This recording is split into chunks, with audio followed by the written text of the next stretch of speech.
आप अगर हमारी माँ बेटी के साथ गलत करोगे तो बिल्कुल भी बर्दाश्त नहीं किया जाएगा। लेकिन पूरे समुदाय को जितने भी घटनाक्रम हुए, लेकिन अब ये बात सामने आ रही, जैसे असदुद्दीन ओवैसी ने ये कहा है कि 15 तारीख को जो महापंचायत बुलाइए, एडमिनिस्ट्रेशन को उसको बिल्कुल भी नहीं होने देना चाहिए। असउद्दीन ओवैसी देश को नहीं चला रहा है, उसके कानून से नहीं, उसके निर्देश के अनुसार देश नहीं चलेगा। आप पार्ट होंगे उस महापंचायत का? देश हित के लिए, प्रदेश हित के लिए, क्षेत्र हित के लिए जो मुझे करना होगा उसमें उसमें मैं सम्मिलित रहूंगा। नमस्कार, मैं हूं रमेश भट्ट। बीते 5 महीनों में देवभूमि उत्तराखंड में लव जिहाद के 48 मामले सामने आए हैं, और इसमें बार बार जो बात निकल कर आ रही है कि एक विशेष समुदाय के लोग अपना नाम बदलकर लड़कियों को भ्रमित करने का काम कर रहे हैं। और सबसे ज्यादा इस समय इस मामले में ने तूल पकड़ा उत्तरकाशी पुरोला में। पुरोला के विधायक दुर्गेश्वर लाल जी हमारे साथ मौजूद हैं। दुर्गेश्वर जी, ये बहुत ही चिंता का विषय बन रहा है, और जिस तरह से आपको सारे घटनाक्रम पता है, चाहे पुरोला का हो, त्यूणी का हो, आप प्रथम दृष्टया आपको क्या लगता है, ये वाकई बहुत ही चिंताजनक स्थिति है इस समय? देखिए, सबसे पहले तो मैं बताना चाहूँगा, सबसे ये हम पूरे उत्तराखंड वासियों की एक जिम्मेदारी होनी चाहिए। आपको अपने भविष्य के लिए चिंता करनी है। जैसे आप देख रहे हैं, पूरे उत्तराखंड में जो लव जिहाद का जो मामला बढ़ते जा रहा है, वो हमारे लिए भविष्य के लिए चिंता का विषय है। ये हमारी आने वाली पीढ़ी, हमारे बच्चियों के लिए, हमारी माँ बहनों के साथ कुछ भी हो सकता है, क्योंकि they people are giving the वो कहीं ना कहीं किसी लोभ लालच या कहीं किसी षड्यंत्र के तहत ये हमारी बहनों के साथ, हमारी माँ बहनों के साथ जो है ये इस तरीके का खिलवाड़ कर रहे हैं। मैं आपको बताना चाहूँगा कि प्रोला में जो घटना हुई, वो लोग कुछ समय पहले अपने व्यवसाय के कारण आते हैं और वहाँ पे अपना काम करते हैं, लेकिन कुछ समय बाद जो है लोगों के साथ साँठ गांठ करके उनको बहला फुसला के उनका अपहरण करते हैं। ये घटना सिर्फ ओनली प्रोला की नहीं है। मैं 2 साल पहले की बात आपको बताना चाहूँ। दो मात्र 8 या 9 साल की बच्ची नौगांव में 3 दिन तक बंधक बना के रखी। आप बताइए 9 साल की बच्ची को के साथ क्या होता, और वो बंधक बना के कहाँ लेके जाते? कहीं ना कहीं अप्रिय घटना होती। अपार्ट फ्रॉम दैट, प्रोला में जो घटना हुई, अगर मैं उस दिन क्षेत्र में नहीं होता तो शायद वो बच्ची भी आज हमारे बीच में नहीं होती। उसके साथ भी वही होता जो दिल्ली में एक साक्षी के साथ हुआ। 40 बार उस पर वार किया, उस दरिंदे का मन नहीं भरा, उसके बावजूद भी उसके सर को पत्थर से कुचला गया। ऐसी पता नहीं कितनी घटनाएं उत्तराखंड में, पूरे देश में हुई है। और आए 15 दिनों में मैं आपको बताना चाहूँ, मेरे ही क्षेत्र में 3-4 घटनाएं हो गई। एक आपके आराकोट बंगाण के क्षेत्र की बात है। एक गुड्डू नाम का बन के आया, वो लास्ट 1 साल से उनके साथ फेसबुक चैटिंग करता रहता था, और उसने उनके साथ फेसबुक पे, व्हाट्सएप पे बहला फुसला करके उनके साथ अश्लील वीडियो तक बनाई। और उससे उसे उन बच्चियों को जो है वो लोग क्या कर रहे हैं, वो मैनिपुलेट करते हैं। और वो 2 बच्चियां उसने जो है बुला के रात 3 बजे, जब लोगों को पता लगा कि 3 बजे उसको जो है उस व्यक्ति ने, मुजफ्फरनगर का रहने वाला, उसको त्यूणी में पकड़ा। पहले अपना नाम गुड्डू बता रहा, बाद में जब उसका आई कार्ड देखा तो उसमें नवाब करके कुछ, नवाब खान क्या है। ये हमारे लिए चिंता का विषय है। ये हमारी बच्चियों को भी और हम लोगों को इसको सोचना पड़ेगा। और एक बड़ी प्रॉब्लम ये है कि ये लोग किसी काम के लिए आते हैं, ये 15-20 हज़ार रुपये भी रेंट दे देते हैं और मकान मालिक को पगड़ी भी पकड़ा देते हैं।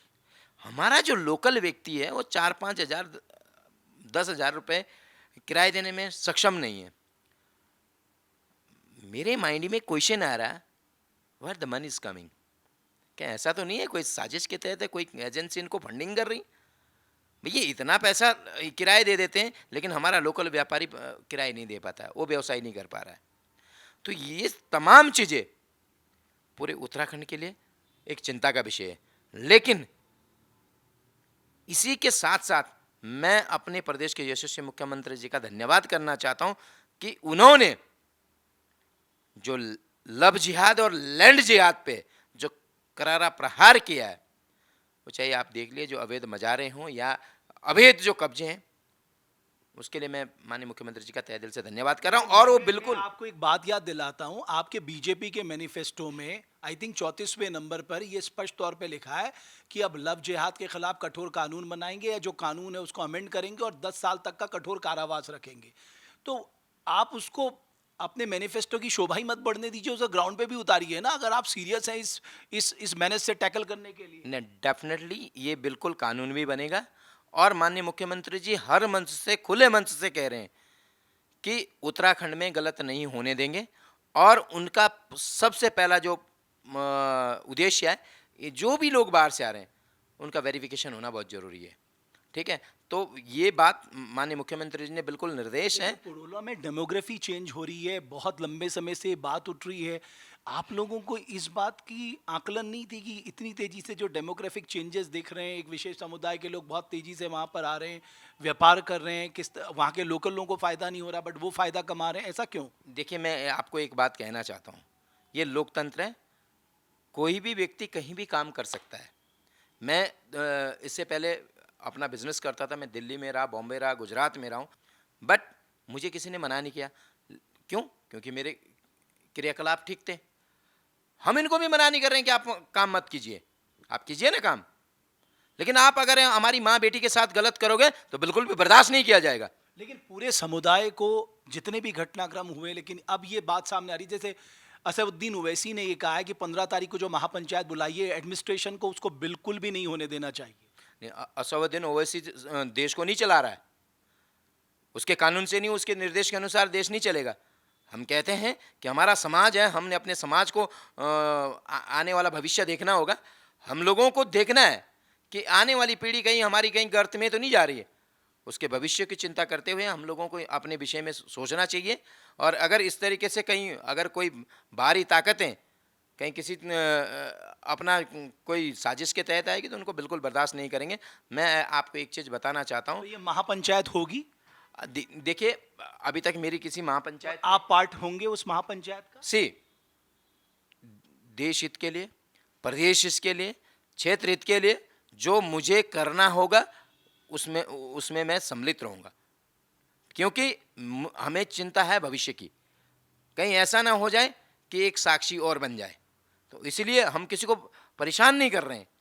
आप आइए ना, काम कीजिए, लेकिन हिसाब से रहिए, भाईचारे से रहिए। हम आपसे सौहार्द नहीं बिगाड़ना चाह रहे हैं, लेकिन उन जिहादियों को मैं कहना चाहता हूं कि आप अगर हमारी माँ बहनों के साथ इस तरीके से करोगे, आप सोचिए अगर आपकी माँ बहनों के साथ होता है इस तरीके से तो आप क्या करते? हम काम के लिए मना नहीं कर रहे हैं, लेकिन आप अगर हमारा आपसे सौहार्द बिगाड़ने के काम करेंगे, उत्तराखंड की आपकी हम देवभूमि के लोग हैं, हमारी अस्मिता पे आप जो है प्रहार करेंगे तो हम आपको बर्दाश्त नहीं करेंगे। एक एक तर्क ये भी है कि इसे हिंदू मुस्लिम का रंग दिया जा रहा है और कहीं ना कहीं बांटने की कोशिश की जा रही है। ये बात नहीं है। जो लोग जो अदर्स लोग हैं, जो इसको राजनीति के तौर पे देखेंगे, मैं उसको बर्दाश्त नहीं कर रहा हूँ। मैं कह रहा हूँ हिंदू मुस्लिम की बात नहीं है, ये विषय है हमारे भविष्य का।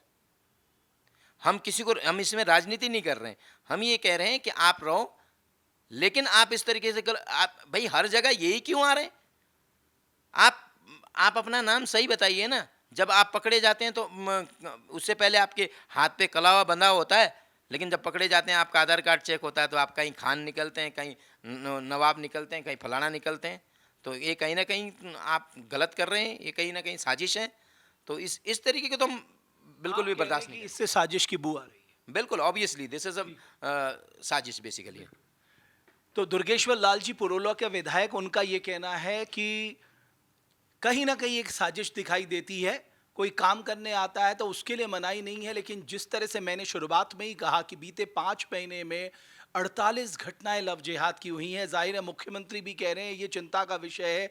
हमारे लिए आगे का रास्ता क्या है और क्या एक कठोर कानून, मजबूत विजिलेंस, लोगों को जन जागरूक कर कर हम इस परिस्थिति से बाहर निकलते हैं? हमें इस पे ज़रूर विचार करना होगा। बहुत बहुत धन्यवाद आपका।